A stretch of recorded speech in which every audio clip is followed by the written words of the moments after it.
thanks everyone for coming. This is an amazing turnout. Hello and welcome to the Ryerson Image Centre. My name is Sarah Angelucci and I am the Ryerson Image Centre Student Gallery Coordinator, and I'm also an adjunct faculty member in the School of Image Arts. Tonight we are here to celebrate the opening of Michèle Pearson Clarke's beautiful, moving, and powerful exhibition, Parade of Champions.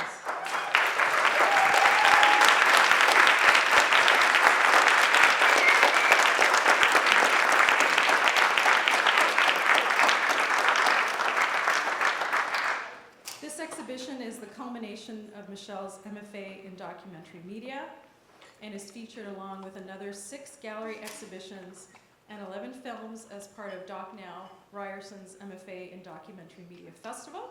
And if you want more information, get a little book like this at the front desk, or go to docnow.ca, and you can find out about the other exhibitions and films. I read the hold-up brochure part here. Okay. Michèle's exhibition is also an affiliate event of Pride Toronto 2015. Tonight, Michèle Clarke and Deanna Bowen will engage in a conversation around Michèle's work for about 45 minutes, followed by a Q&A, at which time we'll welcome questions from the audience. And because this conversation is being recorded, we'd ask that you please use the microphones, which we'll have handy. And before we begin, I'd just like to formally introduce Michèle and Deanna. Michèle Pearson Clarke is a Trinidad-born artist whose works in photography, film, video, and installation. Using archival, performative, and process-oriented strategies, her work explores queer and Black diasporic longing and loss. Recent screenings include Pleasure Dome's New Toronto Works, International Film Festival of Rotterdam, and the Images Festival in Toronto. Currently, Michèle is completing her MFA in documentary media, and I believe she will be doing her defense at some point this summer. That's the plan, yeah. Deanna Bowen is a descendant of the Alabama and Kentucky-born Black prairie pioneers of Amber Valley and Campsie, Alberta. She is an interdisciplinary artist whose work has been exhibited internationally in numerous film festivals and museums, including the Institute of Contemporary Art at the University of Pennsylvania, the Images Festival, Flux Projects, the Castle Documentary Film and Video Festival, Oberhausen Film Festival, Nasher Museum. Wow, you've done a lot. This goes on. Nasher Museum of Art at Duke University, and the Canadian Museum of Immigration at Pier 21. Bowen is the recipient of the 2014 William H. Johnson Prize. Congratulations. And she teaches video art and documentary production in the Department of Arts and Culture and Media at the University of Scarborough. Please join me in welcoming Michèle Pearson Clarke and Deanna Bowen.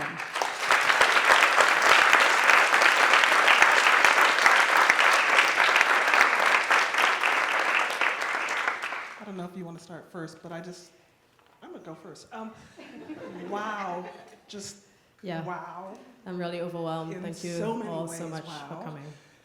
And I'm really incredibly honored to be here with you, and I'm super proud of you. So, Thank you. and we can't guarantee that we won't cry, because it's Definitely not. It's absolutely gonna happen. So, let's get into this, okay? Yeah. Trying to pull it together. I want to start first with this idea of kind of bypassing notions of universal grief. This is a very specific exhibition that we're talking about, right? So I want you, if you can, to unpack what that's about. And then maybe from there, we'll have a conversation about mother loss in all of its broader kind of interpretations, okay? Yeah? Well, I think, the phrase Black queer grief that I use in the description of this project is really, this is an autobiographical project without me being in it. I have been completely confounded by my own experience of grief, and part of my motivation of making this work was I was trying to understand my own grief by talking to people who share my subjectivity in the world. And it was difficult to, in terms of the research and reading and preparation for this project, I couldn't actually find anything written about queer grief or Black queer grief that is not linked to HIV and AIDS. So all of the work that has been done on mourning in our communities are connected to those types of losses, but nothing around family members or spouses or even children. And so trying to just parse through my own individual experience and, you know, my Blackness and my queerness, everything in my life is filtered through that. And because my grief has been so complex and so confounding, I had the time to start to think about how those things were intersecting. And so with this project, partly it was about trying to address grief overall, because in my experience, I've been very public about my grief, and I have found that it's very difficult for people to talk about it. And we live in this culture where people, you know, lament celebrities on Facebook, but have great difficulty, like one-to-one with people in their lives who are dealing with grief. And so I wanted to do something that would bring grief from the private into the public. And there were many things about the experience that were surprising to me. And, you know, I consume a vast variety of media. I have a curious mind, and I was sort of kind of surprised that I was experiencing things that I didn't understand were part of grief. So if before you had asked me like my mom was ill for a long time, we faced her death for a long time, and if you'd asked me before she died, I would have said, well, I'll feel sad and I'll miss her. And I didn't understand that I would feel anger. I didn't understand that I would feel anxiety, that I would feel fear, that I would feel exhausted. Like, it's such a complex experience. And so it seemed so simple for a thesis project to just talk about what grief feels like, but I'm like, nobody talks about what it actually feels like. Yeah. So I wanted to do that, but also extend it into the filters that I was feeling in my own experience, in the ways that complicated what I was feeling. I was thinking, and we actually had a little bit of a conversation before we started about what grief looks like, how you don't know what it looks like, what it is that you're engaging with. And I was kind of tying it into my experience literally this afternoon of talking to my mother, who, it's a long story, the why she does what she does. But in short, my grandparents passed away 25 years ago. And whenever my mother has a medical ailment, she has this bodily, psychic, kind of traumatic memory of exactly the physical kind of experiences that my grandmother had when she died. And it's this kind of fear that she has and this bodily understanding of a grief that she's never actually ever worked through. And then my job as her daughter has always been, my relationship to grief is one about my grandparents and my own process of recognizing grief 10 years into it, and then only being able to put language to it 20 years into it. And then also my job of kind of deciphering my mother's trauma, the stuff that she can't name, the grief that she can't articulate. So I'm thinking about those things. But I want to bring it back to Blackness specifically, and wonder if you could talk to what you believe Black grief would be.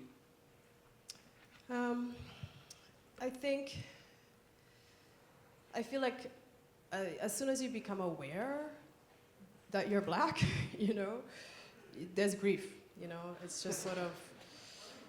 You might want to unpack that a little bit. No, don't get me wrong, I really love being Black, it's not about that, but I think once you become conscious of what it means to move through this world with a Black body, and then for me, once I understood that I was also moving through the world with a Black queer body, like, I love being Black, I love being queer, those intersections have given me so much in my life. There's so much richness in my life because of that. But, you know, I grieve, from small things. Like, I grieve the loss of just being able to go to the bathroom in peace in a public place. Like, that's just lost. That's lost from my life, you know. And in terms of Blackness, I think, particularly for me and for all of my subjects as well, the grief of the diaspora, which is something that for a lot of us, are born into. So in my family, you know, I was born into a family where, you know, my parents lived away from their parents, and their parents lived away from their parents. And that sense of displacement, that sense of movement that goes right back to that ancestral memory, you know, of being on that ship, you know. So that motion, that displacement, that loss is something that I think is present. Just in the state of being Black in the world. And I think we can all relate to the grieving of the just continued violence that we all have to bear witness to.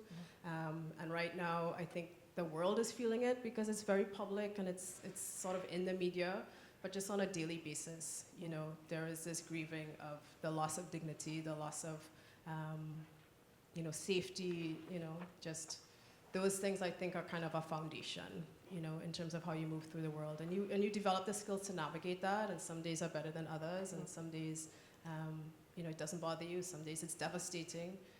And I think this project and focusing on mother loss, it just sort of, that grief just compounds what is already kind of there.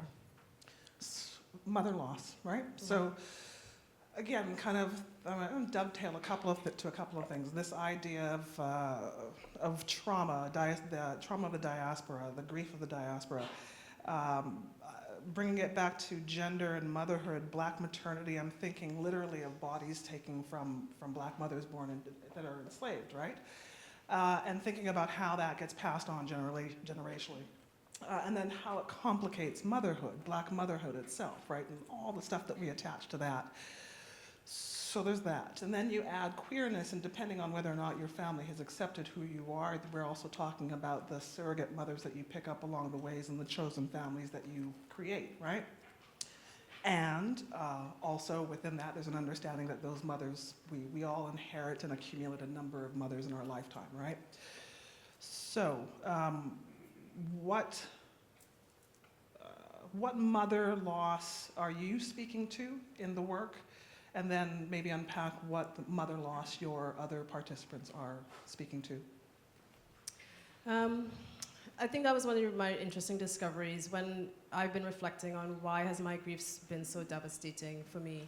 And I think one of the realizations that I came to was, you know, my mother loved me unconditionally in my Blackness, in my queerness, but I also feel like she's the first person who saw me.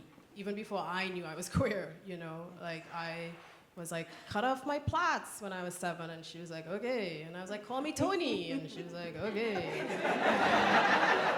And I was like, she made me like a cummerbund and like bow tie for my 16-year-old prom, and I wore like her 80s power, it was bad, like my 80s power jacket, like made this homemade tux so that I could be comfortable at like the Trinidad Country Club, which is another story. So she knew what her child was even before her child knew what she was. Like she saw me into my existence. So you know, so losing her, I feel like, you know, I have so many people who love me and see parts of me, but she's the person who saw all of me. And so in working with my participants, I guess I assumed that they had the same relationship and the same type of really, I mean, my mom didn't just accept my queerness, like she celebrated it, you know.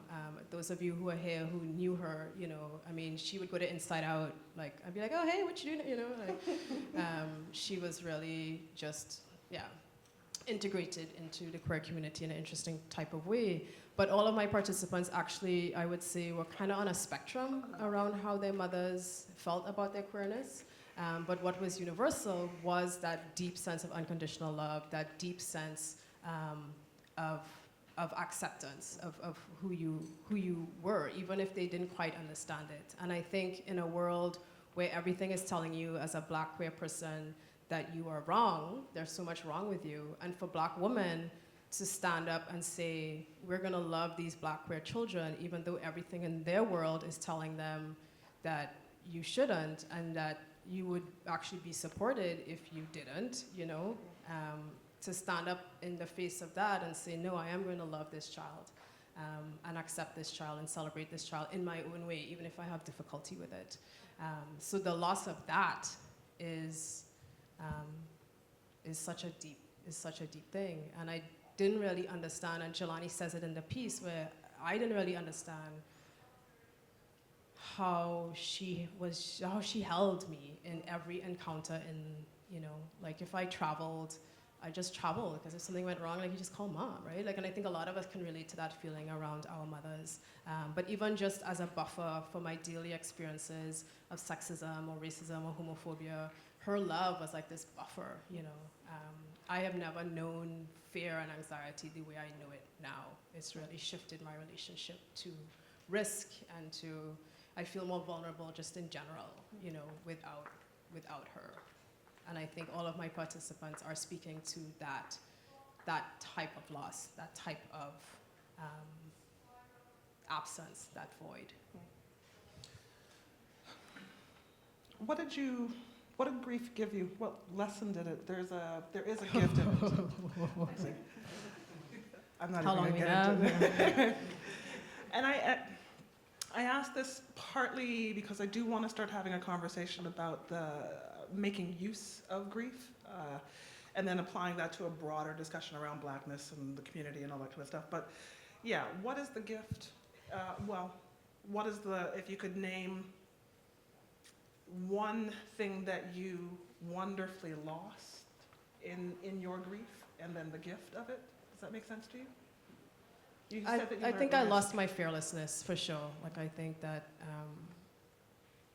I am a different person, you know, around that type of stuff, and I have anxiety in ways that I didn't used to have, and my risk taking is, you know, the metaphor that I've been using to help make sense of it for myself is, you know, like a ship has an anchor. Like a ship would not leave harbor without an anchor. Like you could see the horizon and just sail, because if you get in trouble, you drop your anchor. But if you don't have an anchor, you're stuck in harbor. And I feel like I have felt that way for a long time. But you know, the gift in a lot of ways has been, and my participants say too, you know, compassion. You know, I feel like grief is a tenderizing process, and I am more open, I think, in a lot of ways. And a word that also, I think, stays with me a lot, and it's a word that was used to describe my mom a lot, is grace. So I have more grace for myself, and I have a daily practice of trying to make more space for grace for other people, because we can be hard on each other, right? Humans, so.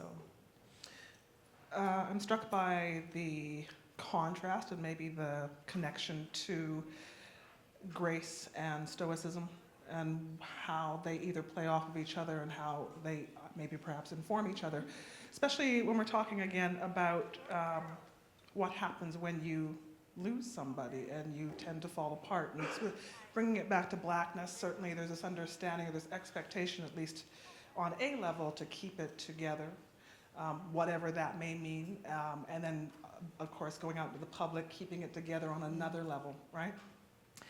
Some would argue that that is grace. Some would argue that that is a stoicism that is problematic, right? Especially if keeping it together requires putting things away and not dealing with them, right? So I asked this because we're going to get into a discussion about making a work in public, right? So can you talk about the differences between those two? I think they're both survival strategies, and I think that most of us, we navigate a space in between those things. You know, I think you're trying to maybe achieve grace, but stoicism also has its place. Like sometimes you just kind of just need to do that, just as a self-protective mechanism. You know, depending on what else is going on, what else is coming your way, and you know, I think that we don't get taught these things. You have to develop them, and depending on what environment you grew up in and what other resources you have and what other worries you have. You know, I have lots of privileges that buffer what is happening to me, and in a lot of ways my mom herself is such a buffer, even though she's not here, you know, and allows me, because I grew up with a woman who was full of grace, you know, that I have that as a developmental kind of thing, to draw on, you know. Yeah. How does that inform the decisions you made for this work? It really, I think, the still video portrait. I have, you know, it's funny, it's one of those things where I was looking, stage photography is an interest of mine, and some of my work has been that, and being in a documentary program, but being more, not really a traditional documentarian. The performative element of documentary is something that's really interesting to me, and something that I wrote about for different assignments. And I had done a paper on stage photography, arguing that it's a strategy used by contemporary Black photographers to be able to see Blackness, because I'm not even sure if after 150 years of visual representations of Blackness in photography that any of us can see Blackness free of the constructions that, you know, we've been fed for so long. So I did a paper about that, and I started to think, wonder what, still video portraits would look like. And then like 2 weeks later, we went as a class to see Adad Hannah's work. So if anybody knows his work, I'm like, oh, still video portraits, okay. But it stayed with me, and he uses the technique in a very different way. And I think with this work, I was very aware of the spectacle of black pain that is common in visual representations. And this work is about black pain. I'm not shying away from that. And I was very mindful of how I was going to represent blackness in this work.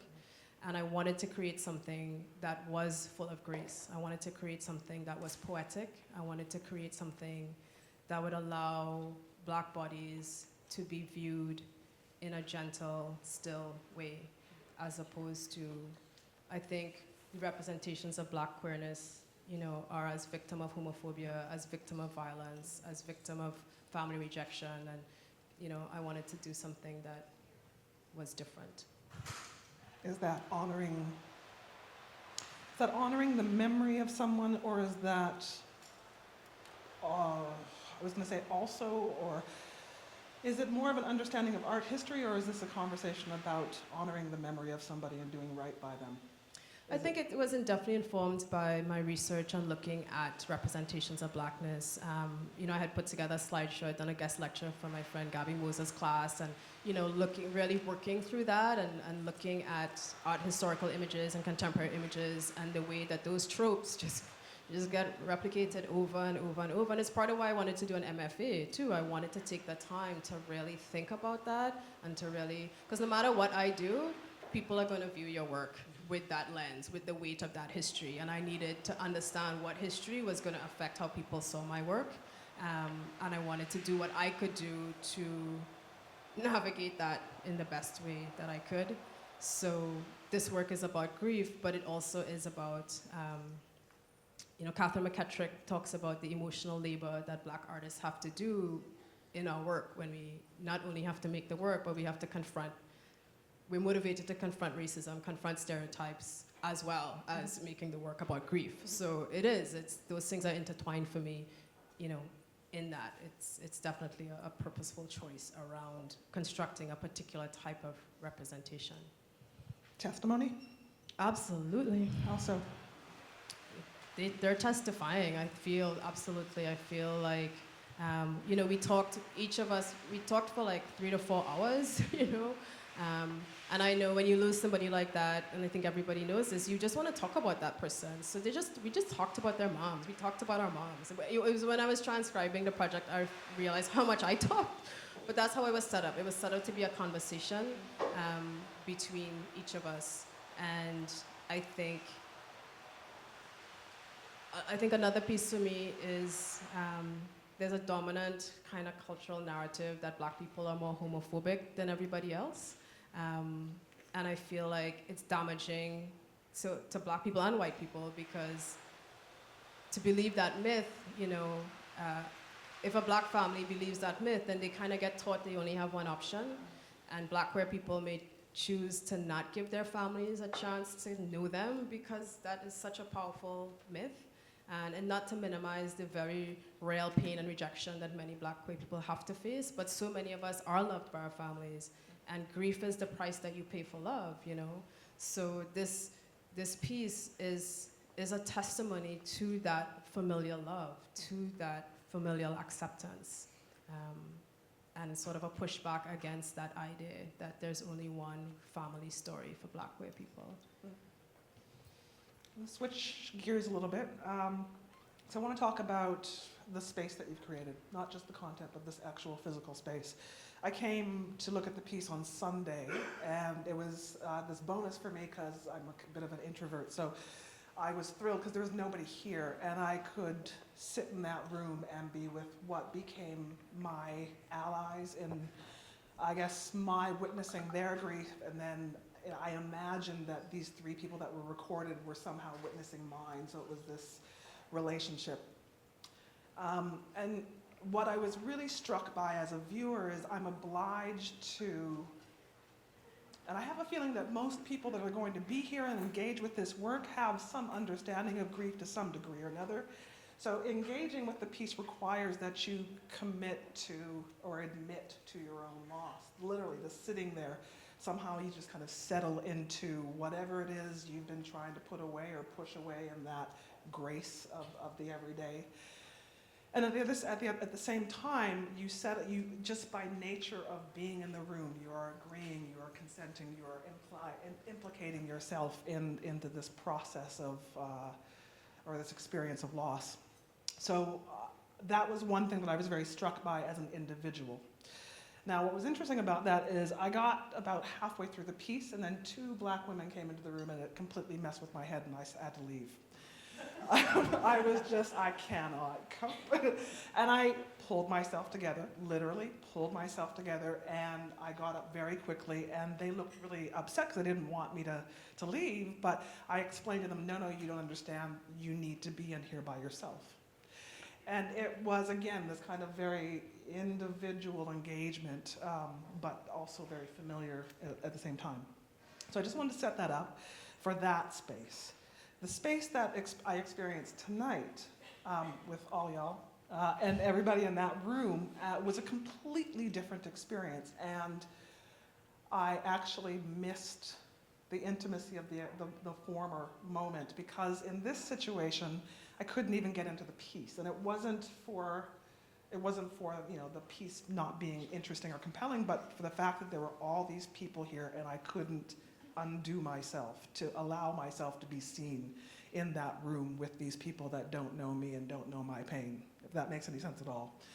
So I'm interested in those 2 different places and whether or not you were thinking about those things. What happens when you have this many people witnessing these individuals' experience, right? What were you thinking, if at all? And then maybe from there, maybe a conversation about what are the implications of bringing this very specific experience into a site like this? Well, I wasn't anticipating crowds of people, no. It's definitely designed to be an intimate experience, to be in there by yourself or with one other person. And other than, tonight, I don't anticipate that it, unless a tour comes through or something. So You can come back anytime. Well, of course, please do come back.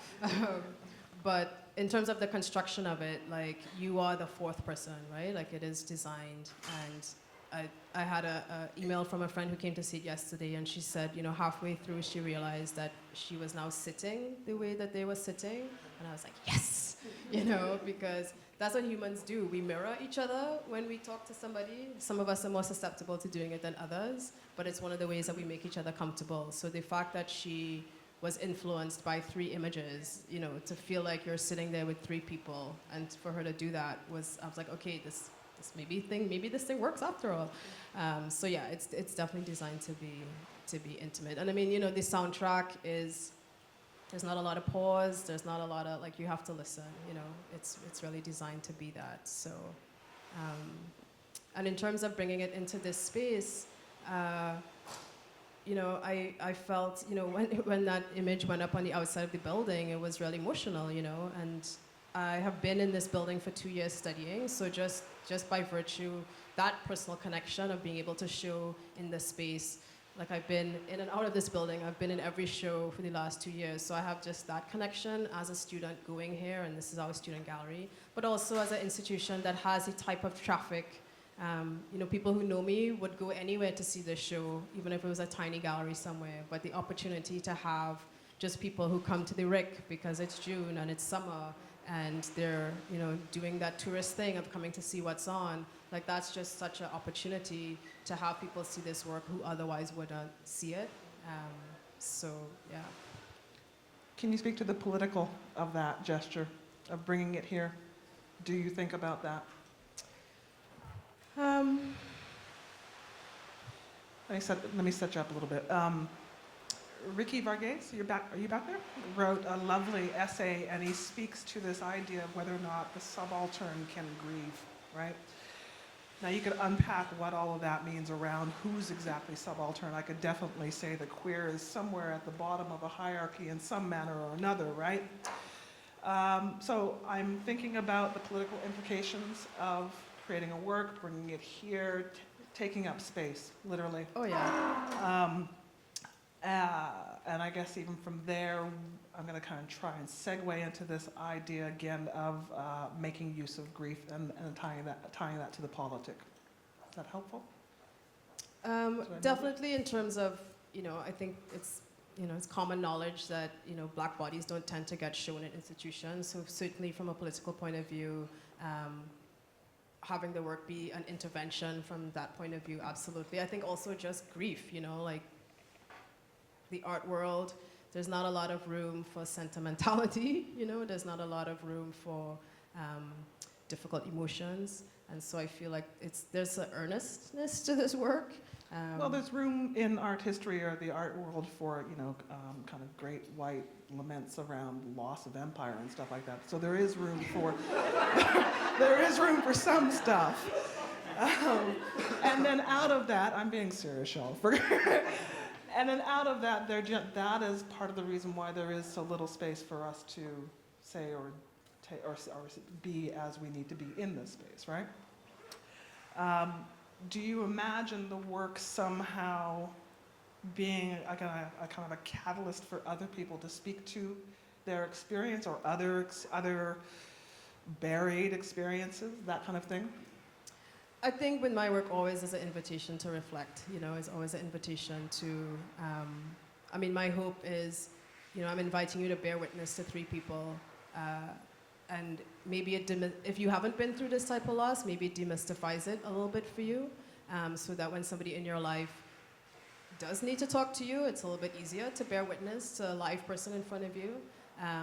And also I think you do have that motivation of making the thing that you would want to see.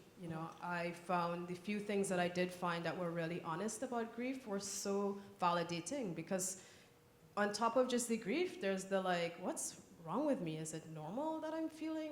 Why am I angry? What's going on? And then you read something or you see something and you're like, oh, this is grief. Yeah. So it doesn't stop the grief, but it's just helpful, right? You're like, okay. So also making the thing that I hope, it's like, my background is therapy, so I have that impulse, So, yeah. What did, in the making of it, what did you gain, learn? What did you let go of? Did you? Yeah, what did I learn? I think, as I said, this is an autobiographical piece without me being in it. So much of what my participants said, I would say. So that was tremendously healing and validating. And having a conversation with 3 people about their moms is just nice. It's just nice to talk to people about their moms, who they're missing, and just hearing these stories. And, I had 9 or 10 hours, and it's 23 minutes. So much of it is just for us. It was just a conversation between us around what that felt like and how we connected and how things resonated. And I asked my participants why they did the project and what this, and that wasn't something I wanted to put in the project, but that was a really helpful conversation too, because they all talked about it having a role in their own healing. So, I did it for my own selfish reasons for my healing. So it's okay, this is good for all of us, Okay. Yeah. So I'm going to bring this back. What's our time like? Can I put it out to the audience? Is that okay? Is it okay with that? So I'm going to come back to this because there are so many lovely political, activist-y, artisty types in the room. This idea of making use of grief, specifically as it relates to, say, things like Black Lives Matter, that kind of movement that's happening through Toronto, the reasons why we make art, and this idea of making use of grief. That's the first question, and I'm curious how anybody feels about that. And then the second thing is whether or not people feel like we need to make use of grief. Can it not just be what it is? And whether or not that's a valid question. Showstopper. Do you have a thought? Even that phrase, making use of grief, I guess that's what I'm doing in this work. And, I've been interviewed a couple times about this project, and both times Black Lives Matter has come up, which is really interesting to me. And again, it's that the representations of Black pain and just how those things are juxtaposed for people and connected, even though it is such a different type of grief that's being talked about. But at the same time, I do feel like my work is in dialogue with some of the dialogues that have come out of that, because there are manifestations and expressions of Black loss and of Black, pain, and those things intersect absolutely. But I think with this project, focusing just on something that everybody has to go through in some way, shape, or form, and just really focusing on mothers, there's something about that I don't want to say I was trying to depoliticize everything, but I just really wanted it. It's just about our moms. Like our moms loved us, and it is connected to all of those larger things, but it's just about our moms.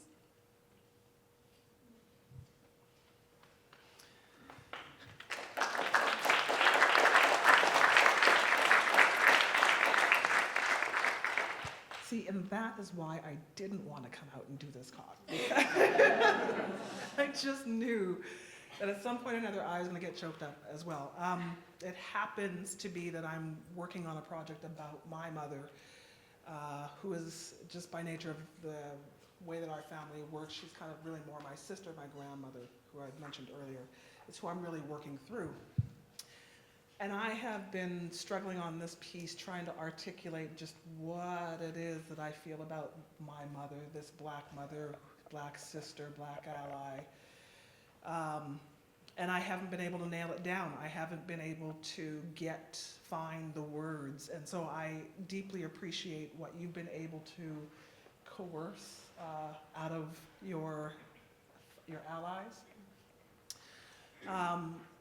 I am going to try and keep it together for the fact that it is such a struggle for me to nail down what I feel about this very complex relationship. Can you, just to kind of get it off of me, can you talk about any difficulties that came up in recording the works? Blockages, if there were any. I think, three of the four of us. So Simone had a very different experience because her mother died suddenly, whereas for Chai and Jelani and myself, our moms all had cancer. So there's something different about an illness and how you are able to negotiate if you have had blockage in a relationship. So everybody spoke to in a particular type of ways. So blockage is just making me think of this. It wasn't a blockage in making the work, but just some of the work that you're able to do in that relationship because you know death is coming. You don't know when, but you know it's coming. And, I've been, telling it is like my mantra to everybody who are in my life who still has their mom. I'm like, get to know your mom as a woman. Like, that's the thing, That's the thing that's gonna carry you through the grief. Because you start to, this interesting thing happens when, I found I started to look back. So I started to think about my mom and why was she the way that she was? Because I'm so much like her and my sister's so much like her. And then with my grandfather, like how, so it becomes this ancestral movement back and forth in time that becomes part of the grief. And then you find yourself motivated to unpack other blockages. So I had a difficult relationship with my dad. And so I was like, oh my God, I need to forgive my dad now, And so that got so we talked about those different things, and Chai, it's not in there so much, but Chai talked about his addiction, and confronting that, and that was a blockage that got moved through because of grief. So blockage is a word that has real resonance, but more around us talking about the things that actually miraculously kind of surfaced and that we had to confront and face. And somehow now we're able to, even though we were so devastated and so struggling within that grief. It allowed other things. It allowed us to unravel other things and let go other things. It just, in terms of making the work, it was really emotional. It was just really, really emotional. But also I felt so, the trust and faith placed in me by my participants, I took very, very seriously. And really I had an interview guide because I wanted to make sure that I asked everybody the same questions so that we covered the same ground. But then, Chai and I, there was this whole half-hour piece where Chai and I just talked about being black in the art world and being in white spaces, And so I also just wanted to let the conversation go where it needed to go. And for everybody kind of felt like this is a conversation I don't get to have, and I just want to have the opportunity to be able to talk about these things. So I just wanted to create this space. And, technology is great because the thing just runs, it just records. You don't have to worry about tape and limits, you just talk. But then how do you make the decision to cut if everything is so valuable, right? Well, I mean, my work, I talk about my work as being process-based. So it's that was the process of making the work, and it was important to talk at length about those things, but it doesn't mean that all of that has to be in the work. So in terms of how do you cut, I knew I wanted to have an arc where we talked about, I think we needed to talk about our moms. You needed to hear about their moms, and you needed to hear about the death of their moms, because I also didn't want to shy away. Grief is because of death. I didn't want to shy away from talking about the fact that these women died. We have all these euphemisms about passed on and in a better place. And it's no, they died, And I wanted to make that, not shy away from that in the work. And I wanted to talk about the struggle of grief, but I also wanted to talk about the growth of grief. So from a theory, because I'm doing an MFA and we have to have a theoretical grounding for what we're doing, the concept of queer failure and black failure is a kind of theoretical backdrop for me thinking about this work. And queer failure, the idea really is, if you think about what success looks like in our culture, 99% of us fail, really. And queer failure is about looking at failure as a generative space. And what does it mean to not be, white, heterosexual, able-bodied, picket fence, 2.5 kids, right? That's success in our culture. And so few of us, our lives don't look like that, so we fail, right? So as a queer person, I fail at heterosexuality, and as a black person, I fail at whiteness, and as an immigrant, I fail at Canadianness, and I fail in all of these ways. But what does it mean? What knowledge gets generated from these spaces? What knowledge gets generated from these ways of being in the world? And so that was my approach to thinking about black queer grief as well, what gets generated out of that. Mm-hmm. So that was sort of the arc that I knew I wanted to sort of have in the piece.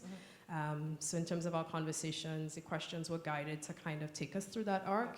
And then I was telling some people earlier, I did a paper edit, which was, you transcribe everything, you type it all out, and then you go through the highlight, and you highlight the things that you want, and then you cut up all these flips of pieces of paper, and your apartment floor is all these slips of paper, and you're okay, and you just read and reread, and it just starts to, and you're that's next, and it really was this organic. And then, 13 minutes, 8 seconds, that's where that is. And then you go and find it in the sound file, and you pull it out, and so it really just kind of, And there were a couple of things I really wanted to put in that just didn't have a place, but mostly I feel like what's in there is what I wanted in there. Okay. There's a question. Yep. Yes. You were speaking about the different emotions that you felt during your grief, anger, anxiety, and so on. With the 3 participants in the exhibition, there were overlaps in those emotions? Mm-hmm. Were you feeling the same? Was there anything that was unique to each one of them in their grief process?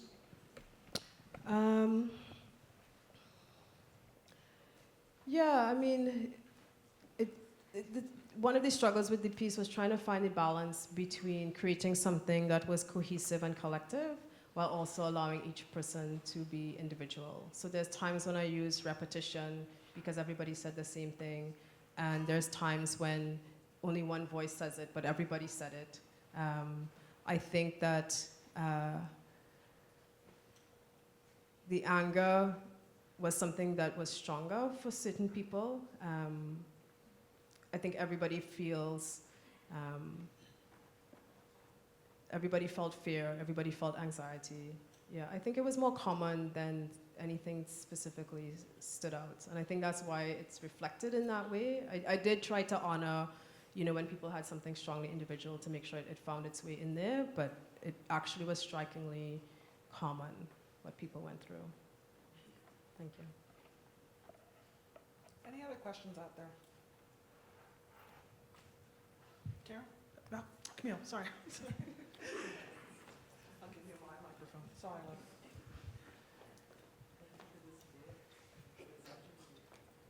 I'll give you mine. Oh.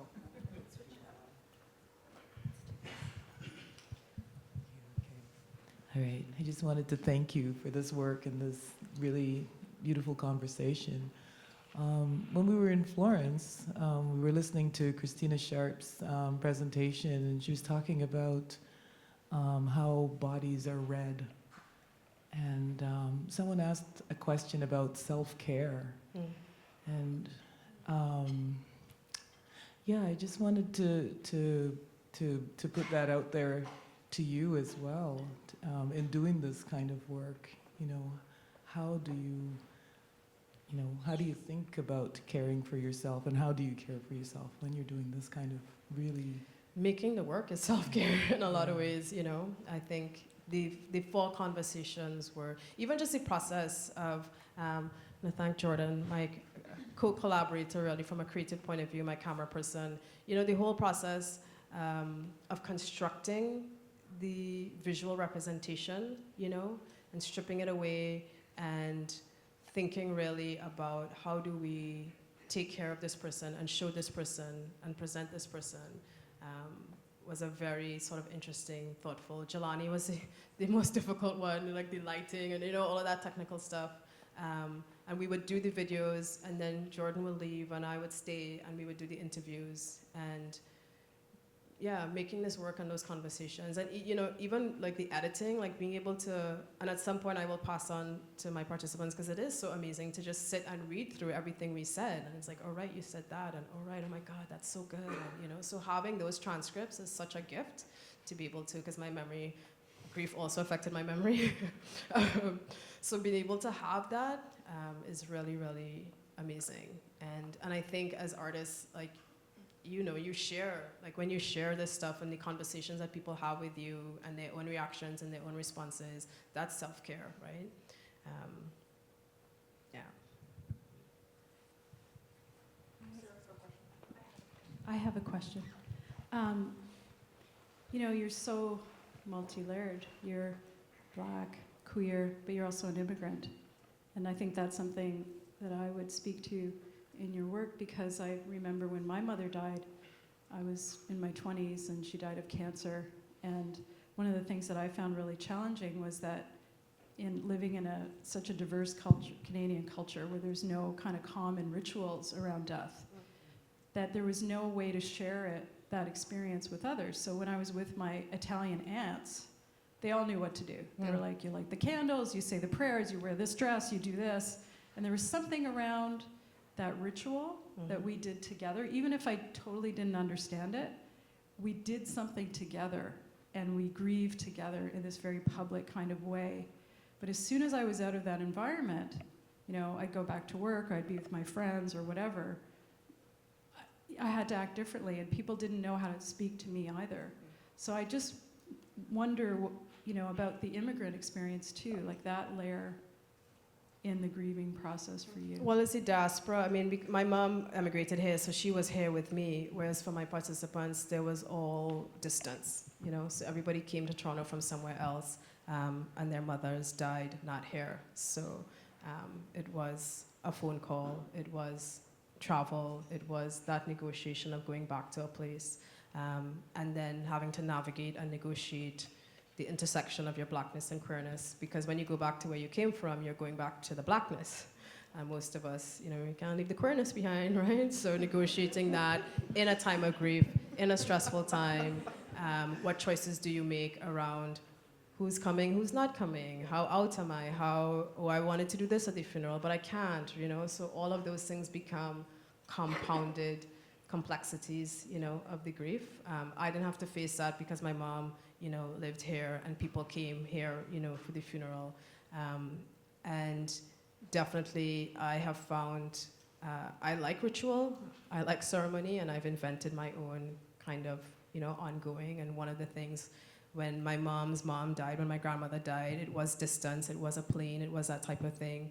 And my mom spent most of her life, she lived in the beach neighborhood, and she planted a tree, the city's memorial program. So she planted a tree for my grandmother, and so we planted a tree for her that's close by.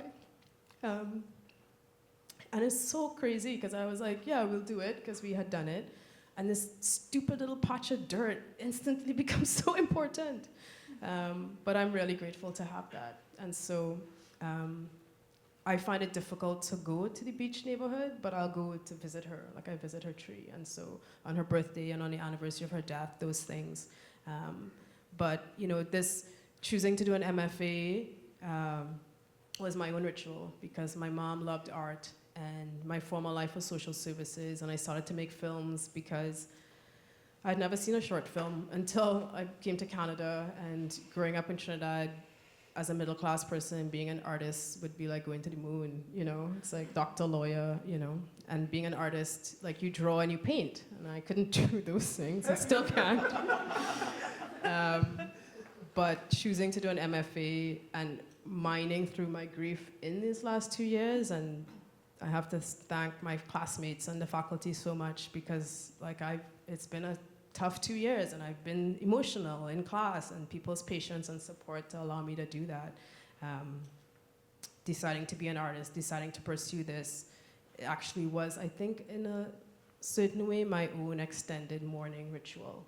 And I've made so much work about grief and about my mom, and mostly they've been really short things, and this feels big enough and weighty enough and important enough that I feel kind of ready to move on in my practice. And so, you know, when you come into this program, they ask you what your thesis is going to be about, and it was going to be about grief. I'm really interested in the eulogy as a document, and at first I was going to explore that. And then I was like, God, I'm grieving all the time. I can't make my thesis about grief too. So I was like, I'm going to make it about Hazley Crawford. No, I'm going to make it about my dad. No, like, you know. And then I just came right back to it because I needed to make this work, and I'm glad I did because it is a letting go. I want to just tag on to that. I actually moved to Toronto basically out of grief, and I became an artist out of grief as well. My grandparents died, and I saw it as this opportunity. It was like a now or never kind of thing. And I guess the gift of their passing was I had to ask myself, you know, I got an opportunity to look at my grandparents' life, what their life amounted to at the end. And then it became this thing of, well, do you need another person to die to do what you need to do, right? So that became why I really challenged myself to be all that I could possibly be for myself. So that was that thing, the gift of grief. But what I want to tap into is this kind of beginning of a theory that I have about the relationship between art making and working through grief. This idea that sometimes some of the aspects of grief that you want to get to language doesn't necessarily do it justice, or that you kind of have to feel your way through, if that makes any sense at all. It's like it's something that creative impulses maybe that's what comes first. I don't know if that makes any sense to you, this idea that making something, I mean, not you drawing or painting, but other people would have drawn or painted or something like that. Maybe this idea that that is the first process in getting to a language to articulate or to define this state of grief? I don't know if I would say put it in that way for me. I definitely think even deciding to do the MFA, I felt this very strong impulse that I needed to give birth to something. To deal with death, I had to give birth to something. And it was like MBA or MFA. And thankfully I came to my senses. So, you know, making the work about her, making the work about grief, it's that same kind of thing. Like you need to bring, and it could be cooking. Like even like I never used to cook, and now I cook. So definitely creating, bringing things into the world, having your hands, yeah, that impulse is strong. And it's interesting that you talk about the language, because this work I specifically made about talking about grief, because I felt that a lot of the representations of grief that I did see in our culture were very abstract and sort of like metaphoric, you know, like this is, and I'm like, no, it doesn't look like pretty waves, you know, like let's just talk about what it actually is like. Let's find the language and let's just talk about it. So it was this very specific decision to have it just be language about grief and not, yeah. Anything else? questions out there?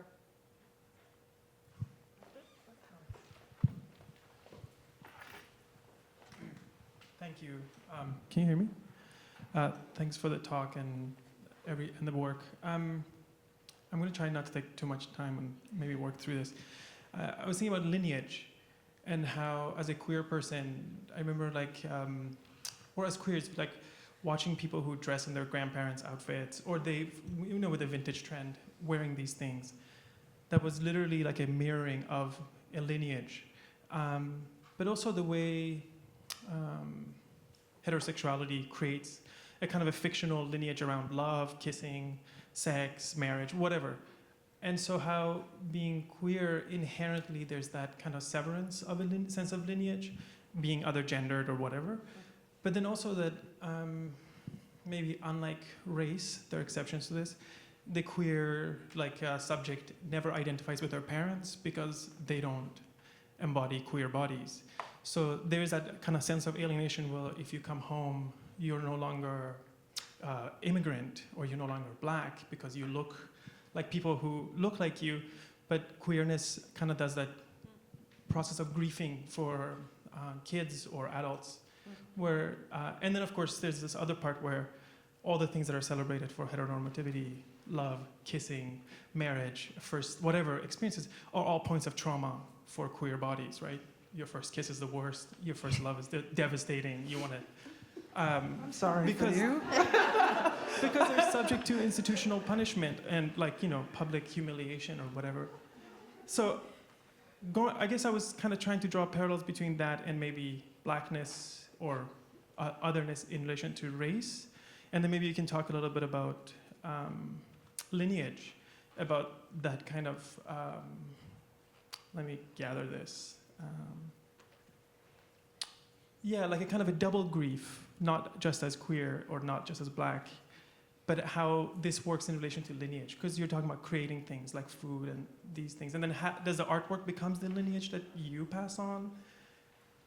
Like you're queering another lineage. I guess I can't speak for my participants, but for me, I don't have going home. So my mother was home, and my queerness was fully, as I said, going right back to as a child, that space was there for me. And I started to do some work with my dad because I was trying to unpack, what is it about my dad, my uncles, this is 1970s Trinidad and Tobago, you know what I mean? How is it that everybody was just cool, run around, Tony, what was going on there? And he can't really articulate it, and we never had that conversation.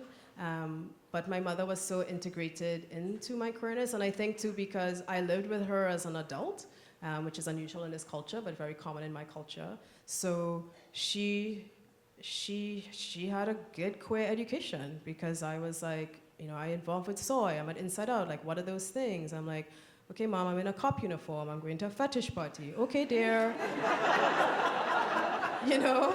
So she was and then she started to work at UFT, and she was I'm gonna join the Positive Space Committee. And even in her, she was part of a cancer support group, and they would go to this group for young gay men who were struggling because their parents had rejected them. I didn't even know she did that until right near the end of her life, that she would go and do that sort of work. So that is not a disjuncture for me.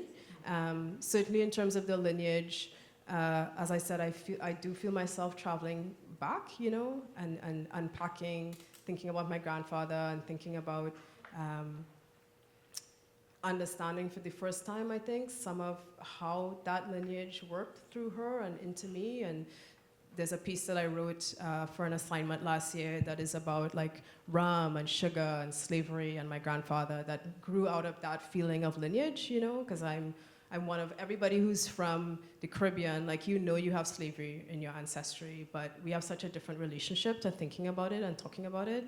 But my great-grandfather wrote his memoir, and so there's one line in there where he names my ancestor, and my uncle did that swab, so we know where our people come from, and all of that has worked into my sense of grief and grieving, the first John Charles, who was, the man brought to Dominica, and so all of that is in there, even if it's not explicit in this work. It's definitely been a part of the grief. Yeah, I think it's a strong connection. Did you have a question?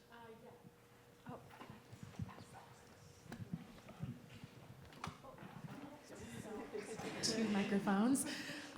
So I wanted to talk a little bit about the elements that you discussed in the difficulties about expressing this piece of work as a piece about grief or a piece about your mom, and not necessarily focusing on the fact that this is a piece about being Black. I just wanted to know, I work with a lot of young filmmakers and artists who are of color, who are constantly, I guess, pushed into this category of everything that they do has to be, not has to be, but everything that they do is analyzed based on their race. It's like, to me, it's like really not fair, because obviously there's lots of other elements, and like I think perhaps it's because there aren't a lot of pieces where there are explicit visualizations of people of color that even I find myself gravitating towards it because I see mirrored images of myself, and I have to take a moment when I look at art to realize that that's not necessarily the intention. So it's understanding that perhaps the greater public has that problem as well.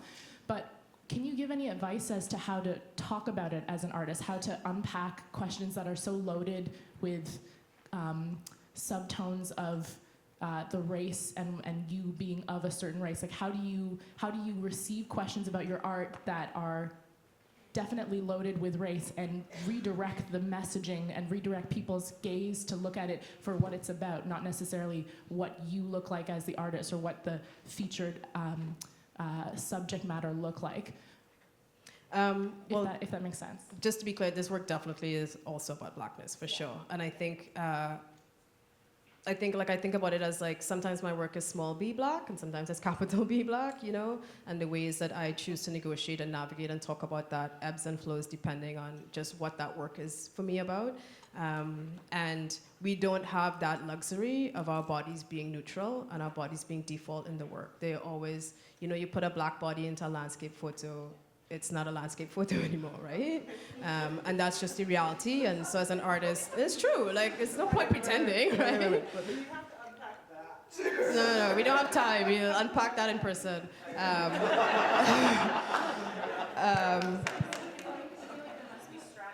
As like an exhibited artist, there must be strategies to sort of encourage your audience to look at the other. Absolutely. Other I mean, facets. the didactic text is like your greatest ally in terms of what attention do you want to draw and what direction do you want to give people in terms of what you name or don't name. And I choose to name it in this work, and other works I don't name it, and I just talk about this is about grief, or this is about vulnerability, or this is about whatever, and direct people in that way. And in terms of when you have the opportunities to do a talk, or when people are asking you questions, you talk about the themes, and yes, the bodies happen to be Black, but the reality is we just don't have that luxury, and you just have to confront it all of the time. And I feel like as a Black artist, you have to translate your work for the viewer. That's just what you have to do. And there's definitely skills you have to learn, and it just comes from. But I do think it's something that you negotiate from project to project, and maybe we can talk about it more one-to-one. But I want to add, I think one last question. Okay. I just want to add, though, at the same time, we did make a very conscious decision to start this conversation off with a very clear understanding of where people were going to go with this idea of wanting to avoid the very specificity of Blackness and go to this place of universal grief, right? So there's also that as well. No, for sure. In the development of the work, you know, you have to present to classmates and stuff. And a couple of times I had to face that question. Like, if it's about grief, why does it have to be Black and queer? You know, and it's like, that's just something that you have to deal with, and you have to explain to people. It's like, well, I'm Black and queer. That's why it's Black and queer.